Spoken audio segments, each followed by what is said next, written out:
Boats and hoes, boats and hoes. I gotta have me my boats and hoes. Boats and hoes, boats and hoes. I gotta have me my...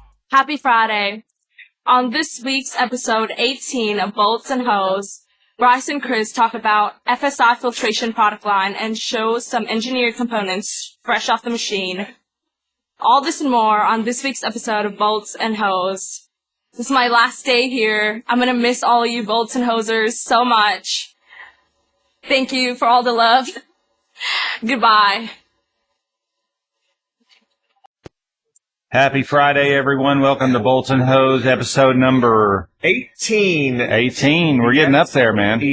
Ocho. Yeah, it's exciting. You know, I was looking back. You see on some of the videos, they're a couple of months old. So, you know, we've been doing this, what, about 4 months? Yeah, it's been over 4 months. 4.5 months. Very consistently. I don't think we've missed, but maybe 1-2 weeks, something like that. 1 week we missed. And that couldn't be helped. Yeah.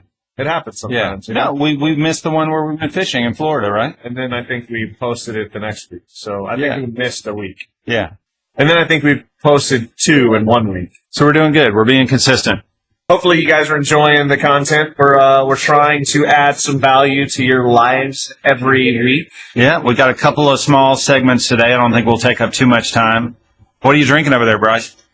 The Billionaire Submarine. It's a Billionaire Submarine. Yeah, it's sinking in my belly as we speak. Okay. I've already polished off one because I think we had, 5 takes with Deb's intro today. Yeah. Good job, Deb. We're going to miss you. It looks very thick and hearty. It looks like you could eat that with a spoon. No, you can, but I like to drink it with my mouth. Yeah, okay, good. I've got Houston Hellas. It's really good. It's a lager. It's probably one of the better beers I've ever had here. Really? It's a new one. It's Madeline's favorite as well. Better than the Mosaic? So she suggested it. I tried it, and I agree with Madeline. Really? I think it's one of the better ones. You guys are beer mates? Yeah, we are. We're beer mates. So today, we're going to talk about a product line that we've never really touched on, and that is FSI, which is a filtration manufacturer that is no longer in business. It's been acquired by another company, and then we actually sell, manufacture, and sell parts, aftermarket parts, that go into their existing filtration pots in the field. So a little bit of the history on that. Paul, who P-A-L-L. People know very well, Paul Corporation. They bought a company called FSI. I think it was in Nebraska. Omaha, wasn't it? Yeah, I think so. Warren Buffett. Yeah. The College Baseball World Series. That's right. Yes. My homie B. White. Yeah. What do they call Warren Buffett? What's his nickname?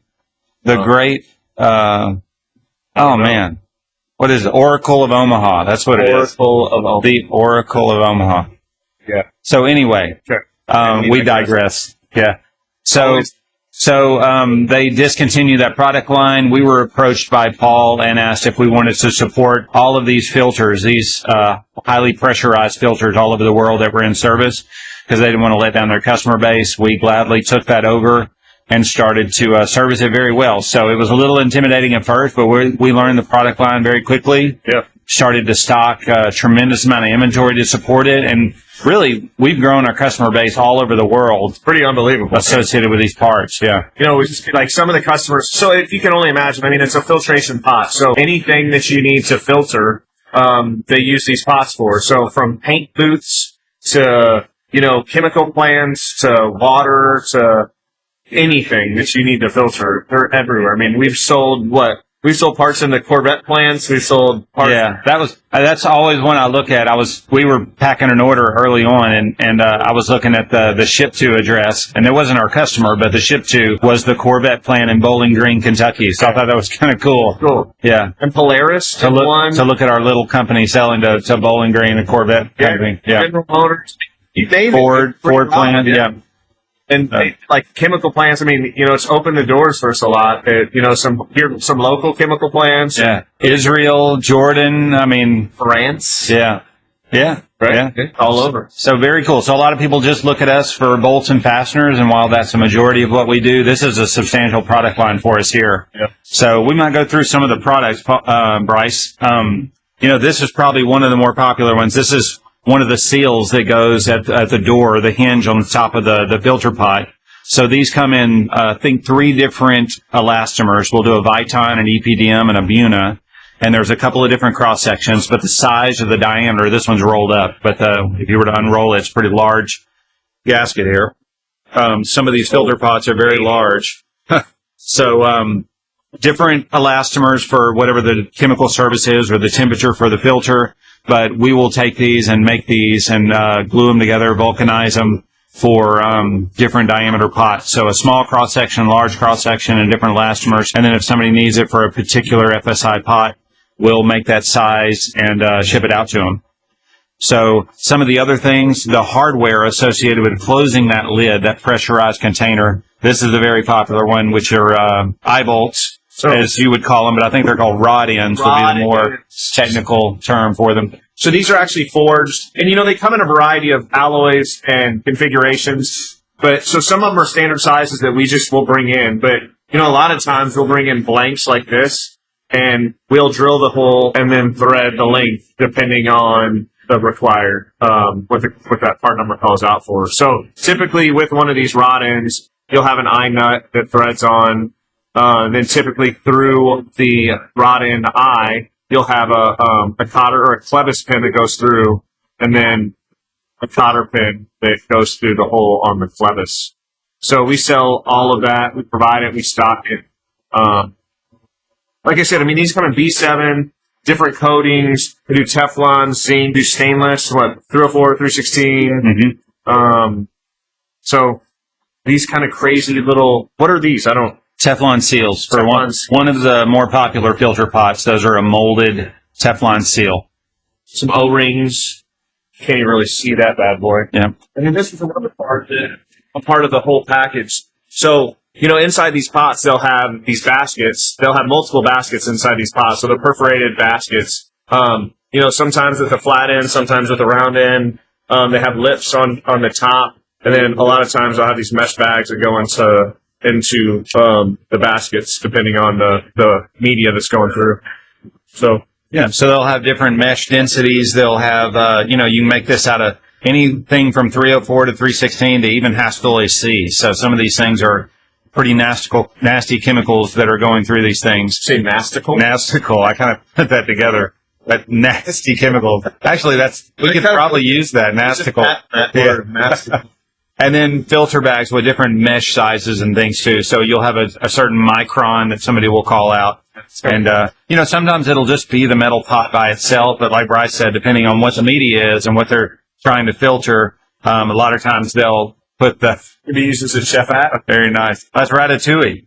That reminds me of.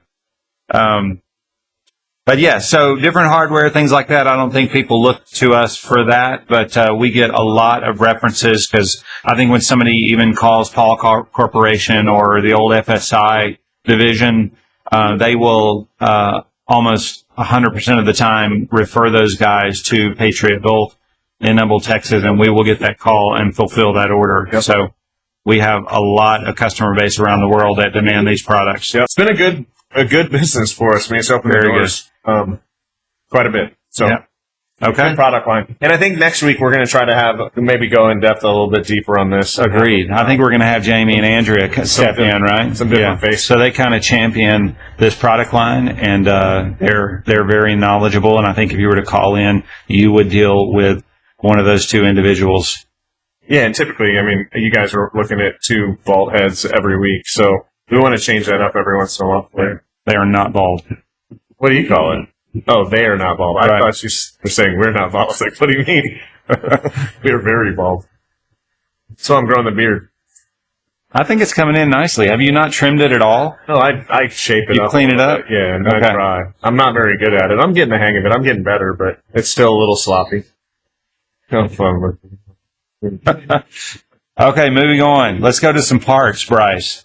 I grabbed some parts that people brought in samples. I thought that would be a cool part of the week. Do you have the sample that they brought in? This is not the sample they brought in. Okay. This is the sample they brought in right here. So customer actually mailed this to us and said, I want you to make these parts. So a hex bolt, it's like a hex shoulder bolt, basically, with safety wire holes drilled into them. So we take B16, materials B16. We take round bar, turn down the bodies, mill the heads. This was actually one without the drilled holes, and then this is the finished part here. So this is per sample. Customer sent us a part, brought in round bar, made these per sample, B16 material, and these were hot. Yeah, very hot. Too. I think we turned them around in 2 days.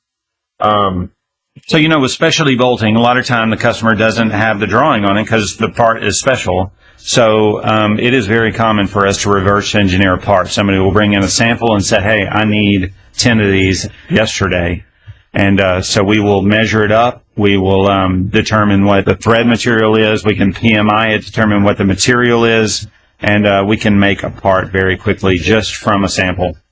This was one that was sent in to us this week that we turned around. Actually, this part shipped. This was an extra piece, so I don't have the sample. But they sent us the part. They knew it was a B8M Class 2, so 316 strain hard material.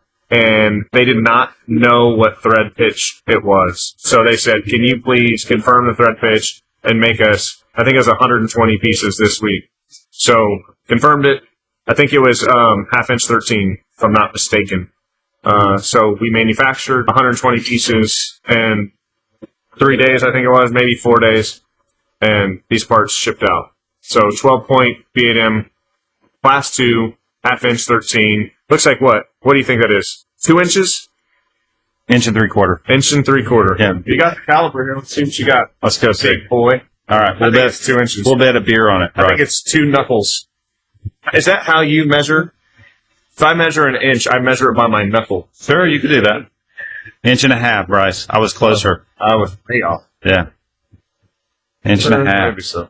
Look at that. Fair enough. Very I think accurate. 1.5 inches. Cheating. Very nice. He's cheating. This is another one. This was a cool one. So this part, we did this a while back, but I thought it'd be a cool one since we were talking about samples. So this is a wild, I don't even know what you call this. What do you call it? Like a pin? I don't know. A threaded part with a weird head. How about that? Yeah.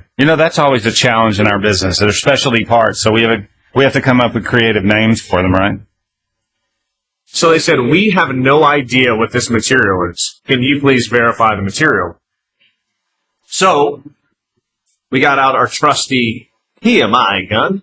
We should come up with a name for this guy. It's an XRF gun. It's X-ray fluorescence is what the technical name is.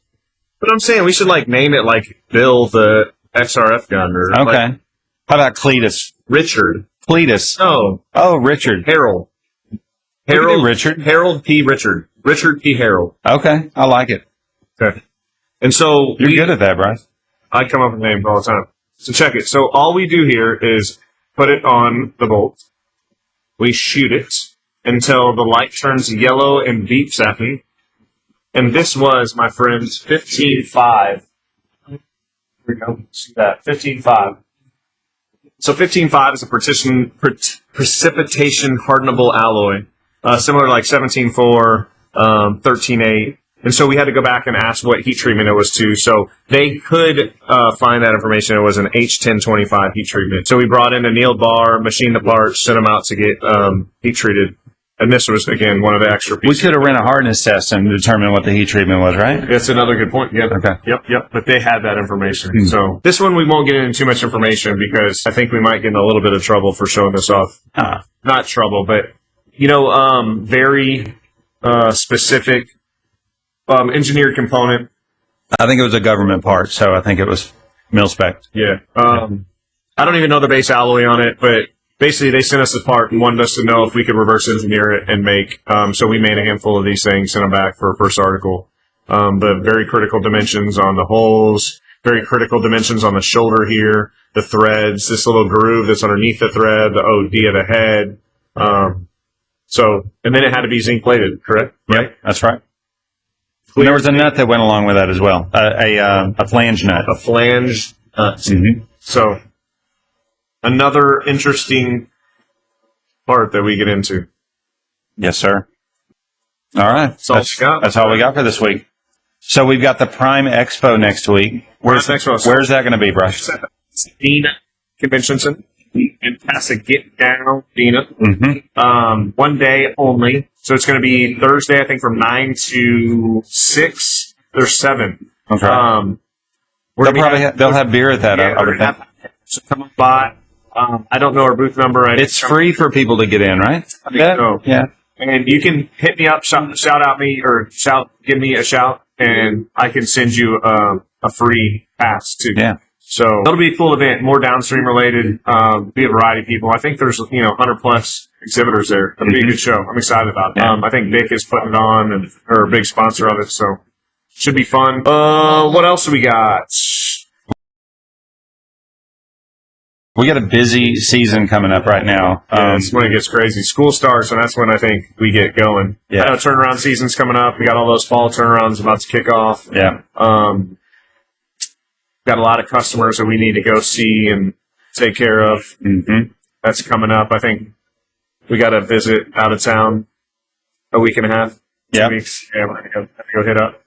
Yeah, and then I've got to go to Dubai, so I'll be out a while, and then almost immediately when we get back, I think we got 3 or 4 weeks, and we'll have the Vegas show, International Fastener Exhibition, and then we've got another show in Abu Dhabi, ADAPEC, which is the bigger show over there, and I'll go back for that. So we got Heat Exchanger World shows, 2 trips back to back. That's November, October.